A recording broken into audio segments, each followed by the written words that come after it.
I started receiving messages.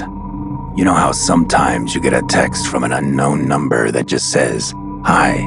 I block them, but sooner or later that same hi pops up from another number, and I block that one. Well, this started out like that, only the first message wasn't hi. It was, "We are not dead." They claimed to be using a future technology to send messages back in time, a warning of the world to come. The Horror Eternal presents We Are Not Dead. Chapter 8, Horror Hills, Part 1.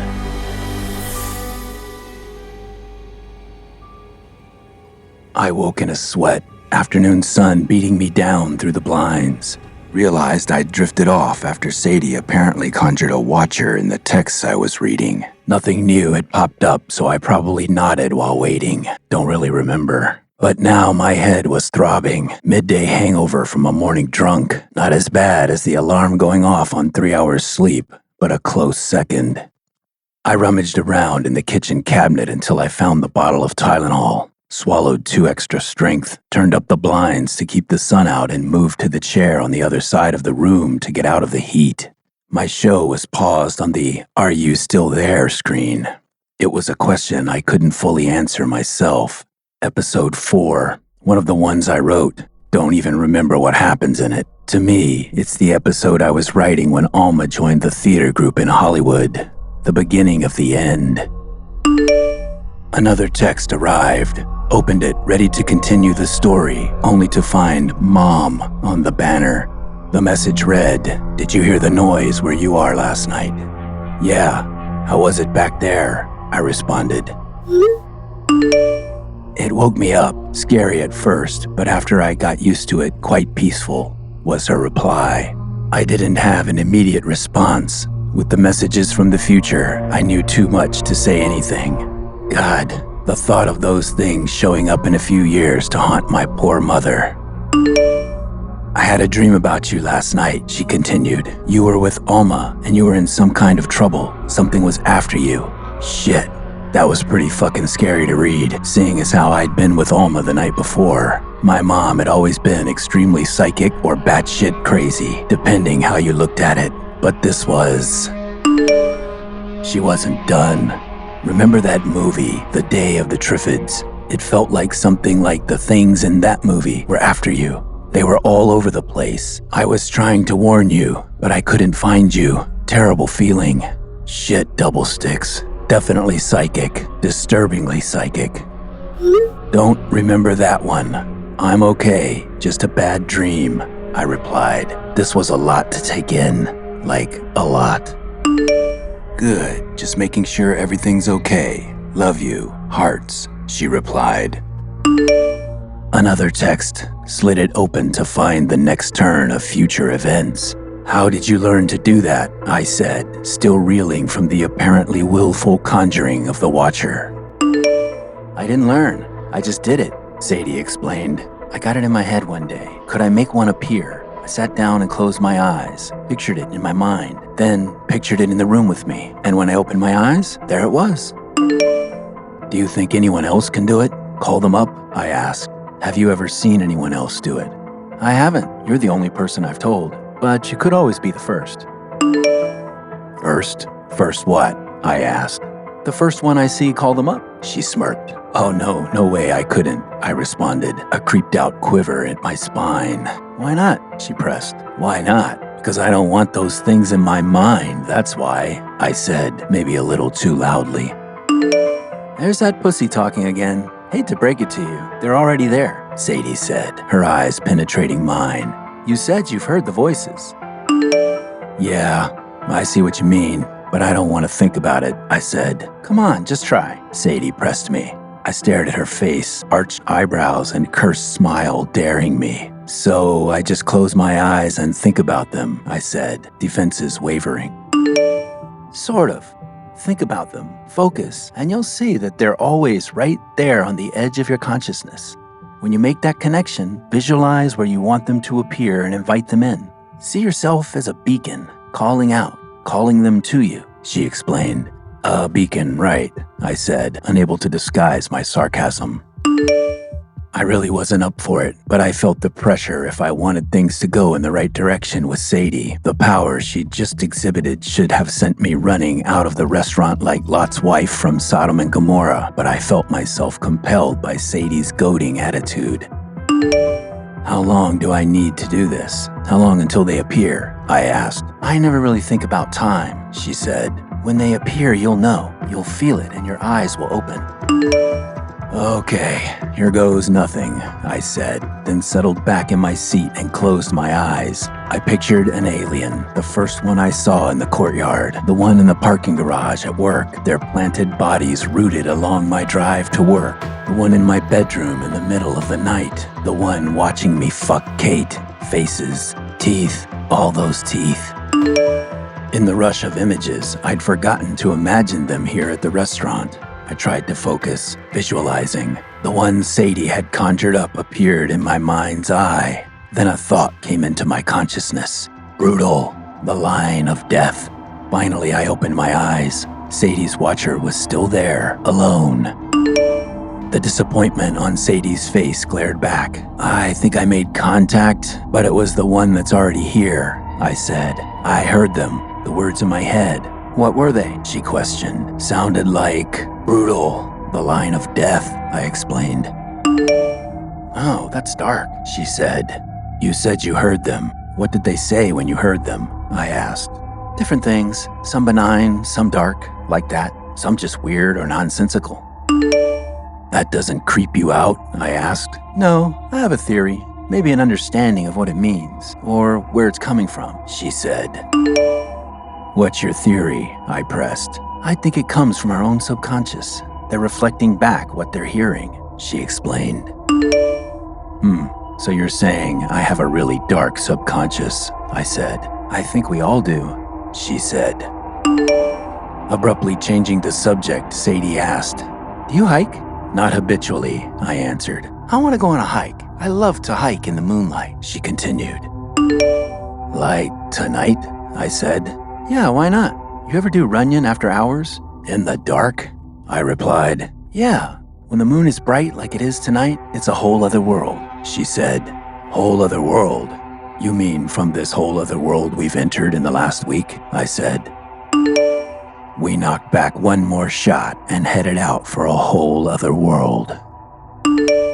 We climbed the stone gate by the light of the street lamps to get inside the park. Sadie went right over. I hadn't climbed anything in years, so I felt masculinely challenged as I awkwardly scaled up at a snail's pace, lost my balance, crossing the fence post at the top, and slid halfway down the other side while hanging on for dear life and scraping up my inner arms and palms pretty good.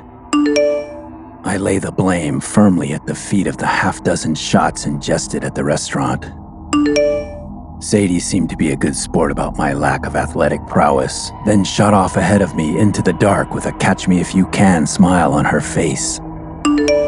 I trotted off after her, squinting to adjust my eyes to the gray-painted landscape. But worse than the thought of further humiliation should I trip and fall was the thought of the watchers lurking among the shadows of the trees and shrubbery.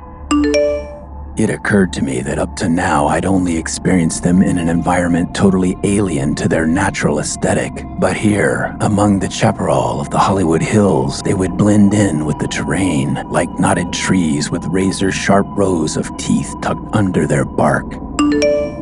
Then, all the shadows and shapes around me began to bend and morph, the faces of the creatures appearing, surrounding me, taunting me. I had enough fortitude to reassure myself that it was only my mind working overtime, blocking them out, ignoring my senses, and searching for some trace of Sadie among the tapestry of mental goblins. All at once, I felt something grab my wrist from behind. A shriek, yes, that's what it was. A shriek exploded from me. I spun around to meet Sadie's toothy mouth full of laughter aglow in the moonlight. I'm pretty sure the glow of my embarrassment gave the lunar glare a run for its money. Have you seen them? She asked, the giggle still in her voice. Them? I replied. You mean the creatures? I I'm not sure. It's like I do, but I can't tell shadow from imagination at this point. You've seen them, she declared. If you think you did, then you did. They're here. You just have to stop and clear your mind. Between you and me, I'm kinda trying to tune them out here, I replied. You're such a little chicken shit, she said with a suddenly straight face. What's wrong with you? Hey, I started, but then the words stopped coming. Then she took me by the arms, steadying me. Hold still. Now, just focus your eyes into the darkness and concentrate.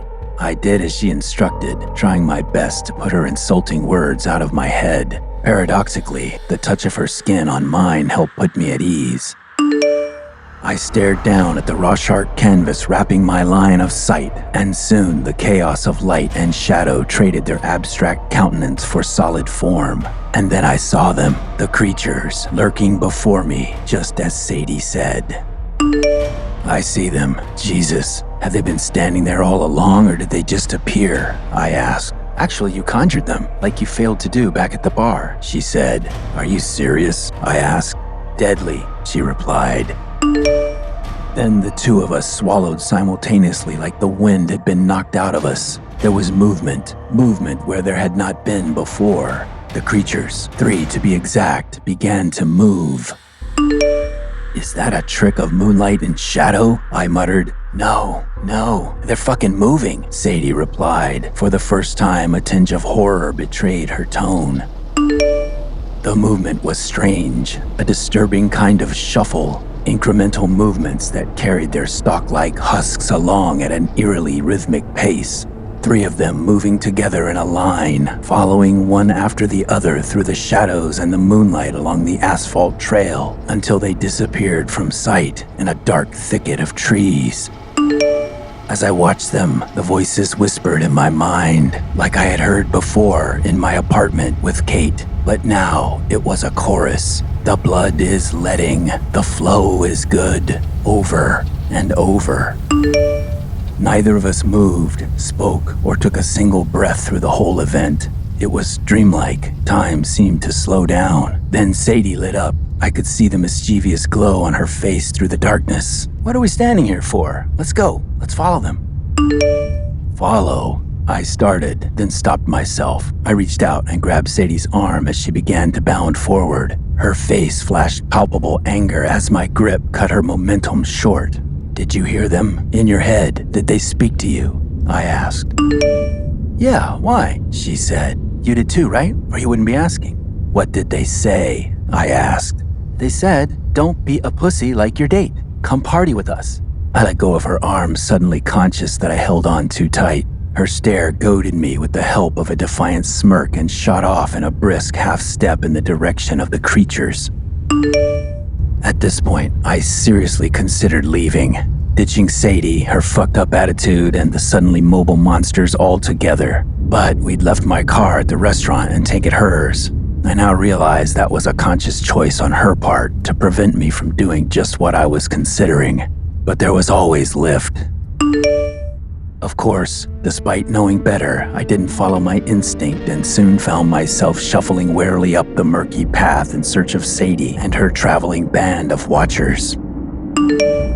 Sure, my carnal weakness was invested in this thing with Sadie, but it was more than that spurring me on. It was the lingering echo of the creature's words in my mind. The blood is letting, the flow is good. The blood is letting, the flow is good. I caught sight of Sadie striding up a dirt embankment in the moonlight, circumventing the natural curve of the path up the hillside. Sadie! I scratched in a loud whisper. She looked back at me and kept moving. I followed up the steep shortcut. The moonlight was bright and I could see the patch clearly before me, but that didn't stop my feet from slipping several times on the loose dirt. When I reached the top, Sadie was a good 100 feet ahead of me, moving toward an embankment that overlooked the city. Wait up, I called out in a strained, hushed tone, some fear of alerting the creatures reaching up and squeezing me by the throat. Sadie didn't respond, she just kept going. I could no longer see any sign of the mobile watchers ahead of her.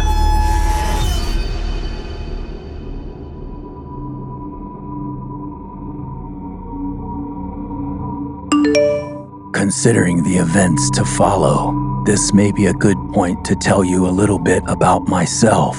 It occurs to me that I've spent my time relating the events transpiring in the world around me without giving any details about myself. As a matter of fact, I've never even told you my name.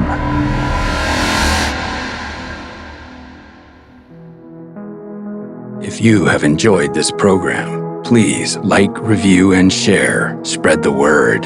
Help us build an audience to change the future.